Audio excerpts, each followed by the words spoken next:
All right, we've got a bit more interaction now in the final part of today's session. We are going to go until 3:15 and then take a tea break then. So do feel free to engage with our panel. I'll first just ask our co-chair of this panel, Adrian Tait, to come up to the stage. And then just in the interest of time, Adrian is a peer worker at St. Vincent's. He's a strong advocate for better treatment for people with living experience of substance use disorders. We also have Maureen Steele, who is at the Centre for Alcohol and Other Drugs at New South Wales Health. I can see you there, Maureen. We have also got Angus Robertson, Angus Mason.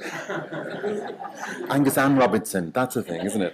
Angus is a Gomeroi man living in a Awabakal country in Newcastle, and he is currently working at the Community Restorative Centre. And finally, we also have Susie Hudson, who is also he was a clinician and an accredited mental health social worker at the Centre for Alcohol and Other Drugs at New South Wales Health. And finally, I'm going to invite Didier back onto the stage again to talk about contingency management. I will hand over to Adrian as the chair of this panel to get things moving, and I'm just going to grab a microphone and be amongst the people for if you have any questions that you want to put to our esteemed panel here today.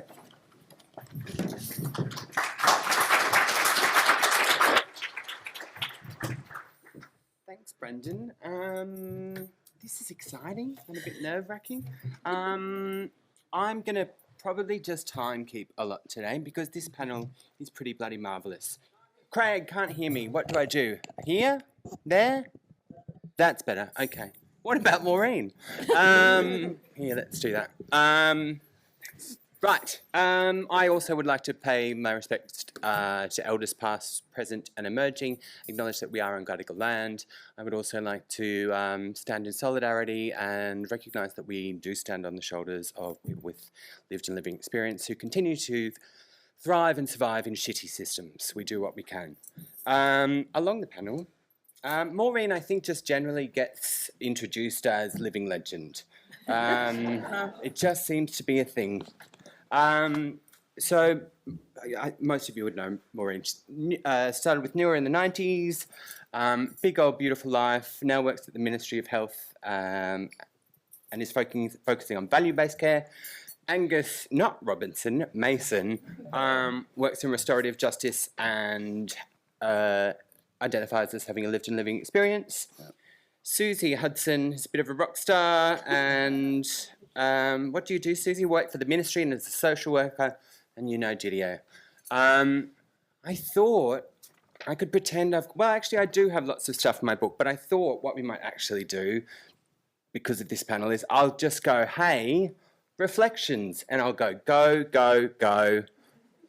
A couple of minutes each, chuck to you guys, 3:15.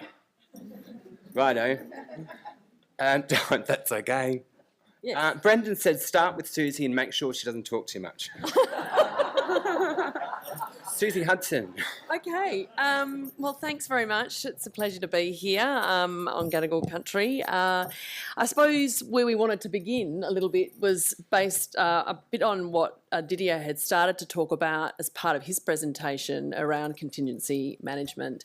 I suppose the place to begin for relevance here, certainly in New South Wales, is that it's one of the parts of our psychosocial interventions practice guide that we updated actually in 2023. It was already there in terms of it being very strongly evidence-based. The original iteration of that practice guide for providing alcohol and other drug treatment was released in around 2014, so it was due a very big update when I started at the ministry. My role as a clinician, of course, having been around the drug and alcohol business for over 25 years, was that I was familiar with contingency management. I understood it. I certainly felt that there were huge potential here, noting that it really can run on a bit of a sliding scale, but essentially, it's really about incentivising people, mostly around urine drug screens. So that is where people are provided either financial benefit or perhaps gifts around the return of a negative urine drug screen. We know, though, that there's a much broader approach to this kind of intervention that can be incentivising things like attendance at treatment or adherence to medications. Didier will be able to speak much better about these things than I. But I suppose in terms of reflections, what we know is there is strong evidence around contingency management, particularly when we're talking about people who may be using methamphetamine. And yet we don't really do a lot of it. Certainly here in Australia, we have usually done contingency or provided contingency management in a clinical setting alongside a trial, so part of a research trial. And really, whilst we have had, and there are definitely evidence here in New South Wales of smaller projects, non-government organisations, for example, providing more like gifts or prizes for attendance to sessions of counselling, for example. But in terms of that higher monetary provision, it's to my knowledge, there are no current programs that sit outside of a trial, and certainly we know that in spite of there being this evidence, in spite of it being in our own interventions guidance for clinicians providing, certainly here in New South Wales, treatment, that it's very much still front and centre in terms of being an evidence-based practice. Certainly, and I'll shush in a minute. Certainly also just wanting to mention too of the more recent work that people like Rebecca McKetton, Simon Clay have been doing to talk to people, that is those who may be using methamphetamine, about its acceptability. Is this something that might be of interest to them? And I think from my point of view, and this is my personal opinion, it's something that we should be really thinking and be more bold about. What we do know, and what was really reflected in the presentations up until now, is that people need choice. They need to be involved. They need to be co-designing their own treatment options. And I suppose what's curious is that we have what we would consider something that's evidence-based, but not actually being done. And of course, there are lots of reasons for that. And maybe I'll hand over now to you, Didier, because I feel like as we talked previously, this is obviously a key area of interest for yourself. And so perhaps if it's okay with you, Adrian, if I hand over. It's okay with me too. Thanks. Over to you. Thank you. Great and great introduction. I think one thing we should remind is what is contingency management, right? It starts from operant conditioning principle, where basically if you provide for a certain behavior a positive reinforcement, you're more likely for that person to have that and show that behavior again.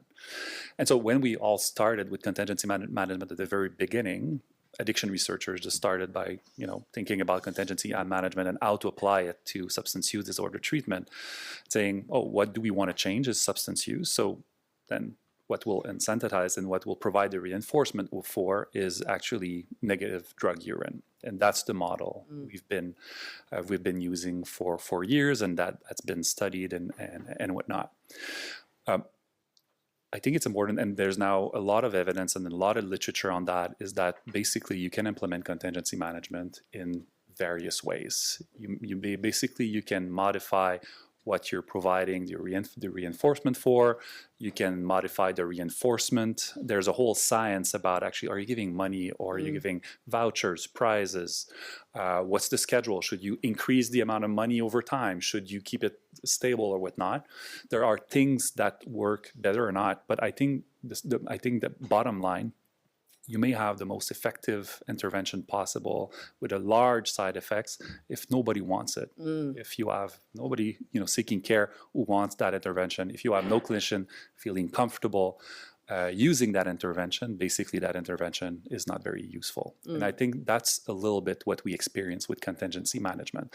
That's the sad news. I think the good news is, as I was saying, there's multiple ways to actually implement contingency management. And I think that if we're a little creative, and there's experience with that in terms of what's the behavior we're targeting, what's the type of reinforcement, if we co-design all these choices with people with lived experience who will actually receive care, and also with clinicians, because they'll be involved, I think we have a better chance actually of potentially using what seems to be potentially useful intervention. I'll stop here for now. Here's a giant, maybe silly question. With something like the LISDEX trial, if you were designing off the top of your head a really quick, this is the perfect way that I see contingency management working with LISDEX, what would you design? What kind of, what would you give? That's for Didier. Oh, sorry. I didn't hear. You were looking at me. It can be for anyone though, as well. That was just well, again, I have to be humble here. What we're doing, for example, in Montreal, and I can talk a few minutes about this, what we're doing and not knowing that it will work, right? So that's our hope. And actually our hope based on the fact that we did co-design our contingency management intervention with people with lived experience, with clinicians, so that, and actually, if there's one thing I can say from the trial is that it seems to be acceptable. People are, knowing what they're getting into in the trial, they're interested in, there's no major problem with acceptability, at least until now. What we've been doing, and people were basically telling us during the consultation, is that we need treatment, but I may want to be abstinent. The person next to me may not want to be abstinent, maybe decrease their use. Someone else may work on their mental health, or they may have different objectives. So having a one-size-fits-all behavior that you're targeting, which would be abstinence, would not work for me. There was other layers, and I think, Rebecca, you did wonderful studies with your group about qualitative studies with people with lived experience, with clinicians as well, highlighting that. But also we heard that people found it sometimes quite stigmatizing, actually providing urine, getting money for this. Sometimes the amount of money, if, for example, getting $5 to be abstinent, $10 to be abstinent, given what it involves, the efforts it involves, sometimes was seen as quite almost insulting.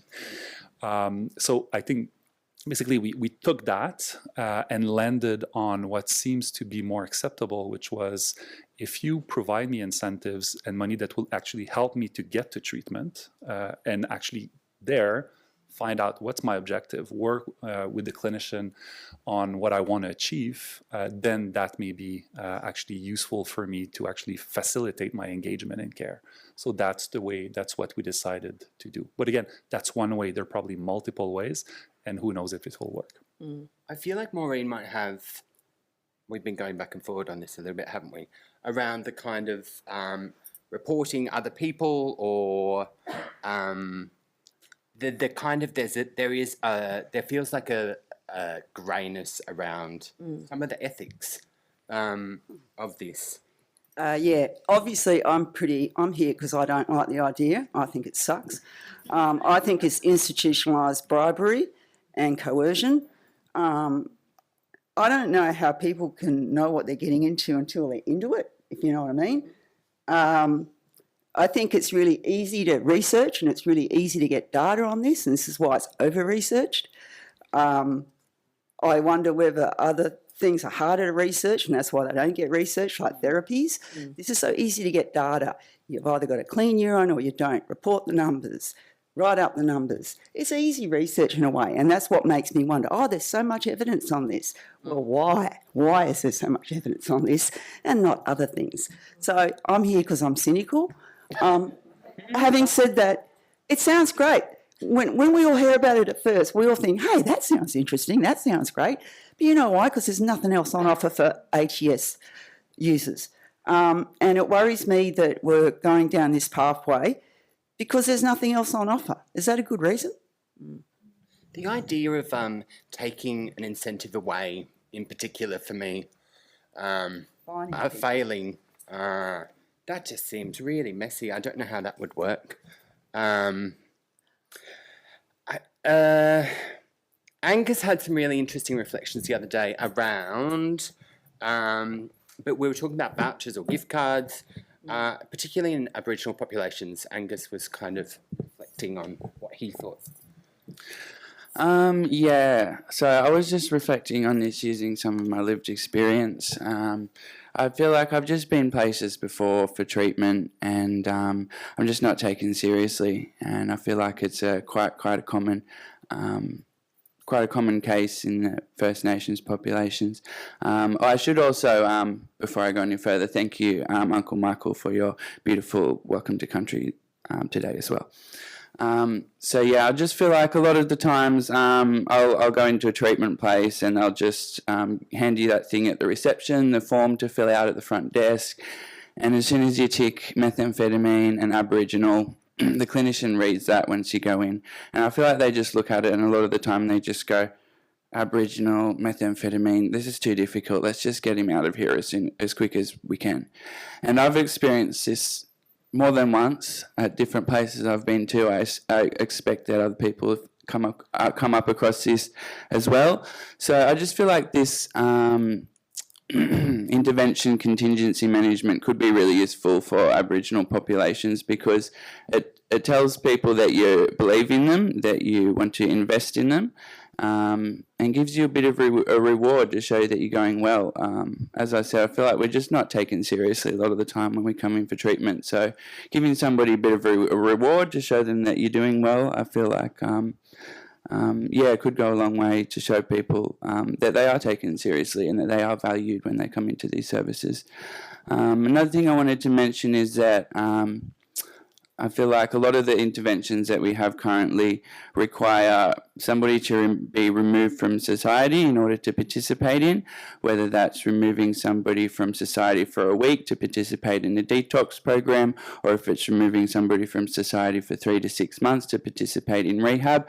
And that works for some people, but it doesn't work for a lot of people, because once you go back out into the world, you come up across those real world problems, and then you get stuck back into the same rut that you were in. So I feel like this intervention can be used in a bunch of different ways. It doesn't necessarily need to remove somebody from society in order to participate in it. So I would say that, this is a potentially very culturally safe option for people.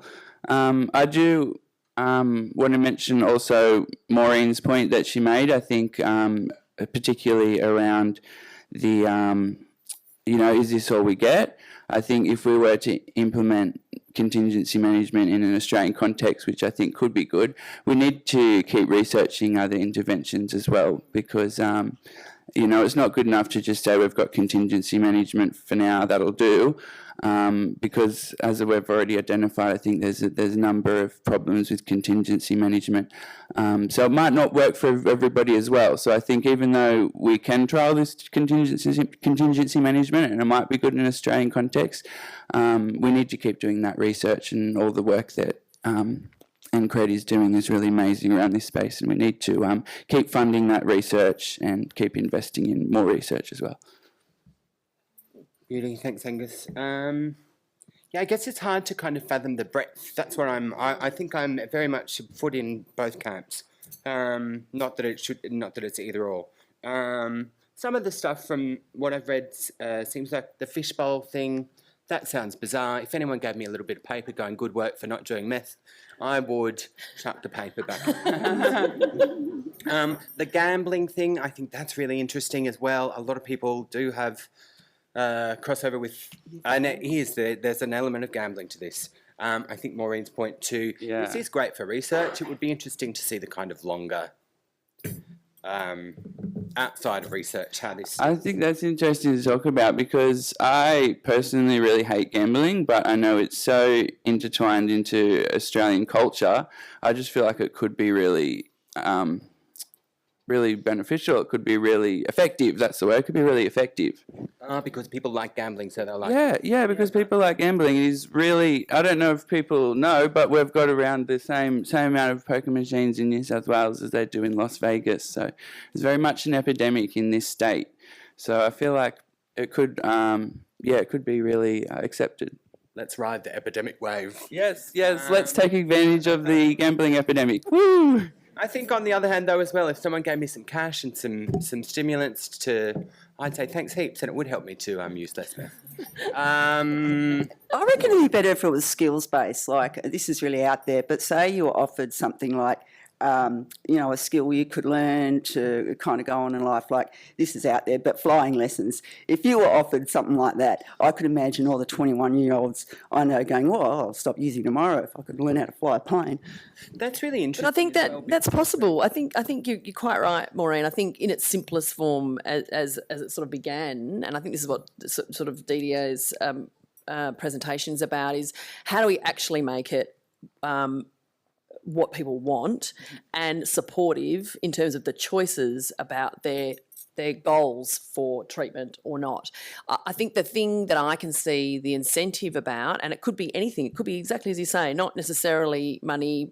It would be up to that person what is it that they might want. But I think what I have seen when is that sometimes the incentive to come through the door, and it speaks to the point that, you were saying before, Rebecca, there's this whole group of people who perhaps don't know what is possible and what could be there. And certainly, I remember when we did the dexamphetamine trial at St Vincent's, where there was I suppose the medication was seen as the incentive in a way, but before people could receive the medication, if that was what they needed and wanted, they had to engage in some counselling first. And for many people, they'd never experienced that before. And I'm not saying, I am biased, absolutely. I still engaged in talking therapies with people who use methamphetamine.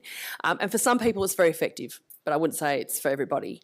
But in that case, what it did was it just gave someone exposure to something that they'd never had the opportunity, for whatever reason, to dip their toe into before. And for some people, as part of that trial, after those sessions of counselling, which were then ongoing, they actually decided at that point, and it was probably because it was dexamphetamine and they're having to come in 3 times a day, but put that to one side, but that maybe they would want to continue and see how that went for a while. And so I do think you're exactly right, Maureen. It can't just be a one-size-fits-all. It's about what are the breadth of possibilities, but at the same time, and this is the other caveat that I think about all the time, two things. One is that we want to make sure that people's actual standard of living is at a decent rate to begin with before we then provide those incentives, whatever they look like. And secondly, I think some of the other interesting work that Rebecca and her colleagues are also doing is looking at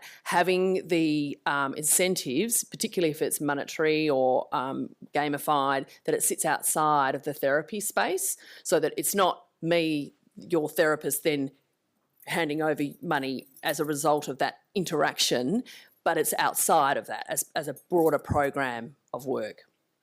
I just wonder, Didier, because you've obviously looked at what are and I like the idea of these combinations of things, because I think you're exactly right, Maureen. This desire, when we're doing research, it has to be very narrow. Perhaps we just need to get a bit bolder about broadening some of that. Yeah, and I think also we have to think about who are we providing care to, and I think there are different type of needs, different type of people, and if you think about someone who's probably early in the trajectory, does not have multiple other vulnerability factors, doesn't have a lot of comorbidities, is early on in his trajectory, maybe having some form of gamified and like more straightforward contingency management may be useful. But indeed, if you're talking about, and that's probably more the people we're having in the trial in Canada, people who are probably further along their trajectory and they start having multiple needs, then just the contingency management itself would not do it. And actually having uncertainty about the type of reward they would get if they show up, that would not be acceptable. That's what people told us, and that they need that need it to be predictable. They need to know that if they're showing up, that's the amount they will have and whatnot. And it needs to lead to getting other types of help. Doesn't mean it's the only way, but I think we have to make sure that we adapt also the type of contingency management to the people who are seeking that type of intervention. I'm conscious of time. What is it? 3:00. Okay, so 10 minutes-ish. Do we have... No, not even 5 minutes. I'd like to throw it over to you guys. Please ask something clever. Go on. Just wait, I'll get to you with the microphone. Run, You can Brenda. address it to anyone or you can general. Hi, I'm Claire from Ministry of Health, Centre for Alcohol and Other Drugs. Before I worked in public health, I worked in bone marrow donation and the Australian Red Cross Blood Service for lots of years. A lot of research and time there goes into motivating blood donors. And I think that a lot can be learned from that space. It's very similar. So, what do people want? What do they need? What's useful to them now? When do we deliver the whatever it is? Is it a cup of tea? Is it a hot dog? It's got to be not so big that it changes, overly motivates them so they then say that, forget their trip to Thailand and don't declare that. But I think it's there's a lot of work done in that space to show how positively that stuff can be received, and sometimes it's about visibility. You get your sticker, or they've started doing coloured bandages now, so that people can feel good about what they've done. So I just think there's a lot to be learned from that space, and that's all. I'm sorry, that wasn't a question. I hate that. It made me think something. Going off the jumping from planes and other ways of... I really like creative stuff, access to museums. Pay TV is really expensive. This is a capitalist model. The way that the world is going, basic things are really hard for people to afford. I remember a client that I used to really care for, like literally care for. I got him pay TV and it changed his life. He couldn't walk and he had pay TV. He had access to stories. He watched American Horror Story. He saw like himself instead of 3 channels, So I wonder if there's stuff like that too. Over there. I'm Simon from Coffs Harbour. It sounds like it can be implemented in a way that is acceptable to the clients that we're trying to support, with some negotiation and individualisation. What needs to be done to make it acceptable to services and funding providers? Because that seems like it's a big barrier. Talking about clinicians or decision makers and Policy the policy. yeah, and the health service, yeah. I think personally we have to be researchers, especially often, and rightfully so, we're quite obsessed with the clinical outcomes. I think we have to be very careful, especially with that type of studies, to include some other outcomes that would speak to decision makers in terms of being able to do cost effectiveness analysis. And actually that's the type of intervention where if you prevent one hospital stay, a couple of emergency visits in that population, which is quite often, could happen quite often, then quite easily you can probably demonstrate the value for the system in terms of investment. But I think we have, as researchers doing that type of work, being very careful to have these tools and outcomes measured so that we can address those concerns, which are fully legitimate. If you're a decision maker, you want to make sure the money you invest has value for the population. But I think we can contribute to that. Yeah, I totally agree. I think, we're already seeing in other places and spaces this backlash of, this compounding the stigma of, why are you paying people to do what they should do because it's the right thing. So I do think that there's a whole lot of thinking that would need to be done about how communities receive this, but drawing on the outcomes that we know can be useful around engagement and the reasons that keep people away from treatment. And we know that stigma is a great part of that. And so I think from the point of view of service providers, it would, from a person who works alongside people, I think there would have to be considerations about how it works, and that's what I said about that it's outside perhaps of the therapeutic space or it sits alongside. But I think the other thing that I would raise, and I think this is talked about by other colleagues already, is that we, as people who provide services, can continue to not explore these, but they're happening already in the private sector. Like, there's some things that are starting to grow in terms of companies that have built platforms that, you know, incentivize certain things in a private sense, that if we don't start to think about, you know, being a little bolder and trying to run the argument about why it might be useful among the suite of other things, we run the risk of it happening anyway without us. And so that's something that I have my mind on too, because we know that a lot of these things are happening outside. We know, we've seen, you know, in other parts of treatment, you know, privatising of things and people making money from treatment. And I don't think this is an area that's out of that space. So I do think that it's about absolutely thinking of those broader outcomes, talking to policymakers and people who fund things, but also thinking about the ways we might do it so that we can actually do it in a clinical setting where it could have possibilities. I'd like to say something about that too. I think we need to start collecting the voices and experiences of people who have been through this intervention themselves. So collecting those lived experience voices, doing qualitative research around this intervention and finding out what the experiences are of people that have used it and getting those quotes and that lived experience in front of the funders, because at the end of the day it's easy to just look at a whole bunch of numbers and just put it to the side. But once you realise that this is something that is potentially actually affecting real people out there, we start to collect those stories of how it's helped people, or I think that could start to sway the funders' ability and mindset towards funding these things, because at the end of the day, this is real people we're talking about. These is real people's lives that it could potentially help. It's not just a bunch of numbers on paper.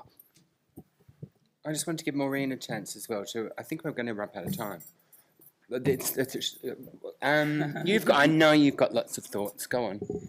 Too many, so I'll just say too much undiagnosed ADHD out there. I reckon if we just try and get people with their ADHD diagnosis and get medicated, I know that's not about CM, but it might help our ICE problem.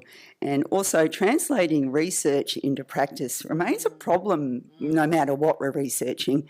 So yeah, we just need to do that better. Thanks. I think that's it. Is that it? Yes, Thank you, Adrian, and thank you to the panel. I could have stayed listening to you for much, much longer. And so there are, we do have a chance in the breaks, both now and later on in the day. We are running over, but not by too much. So if we could be back here again for 3:40 to start this next session, please do thank all of our panel again for their contributions. Feel free to talk to them.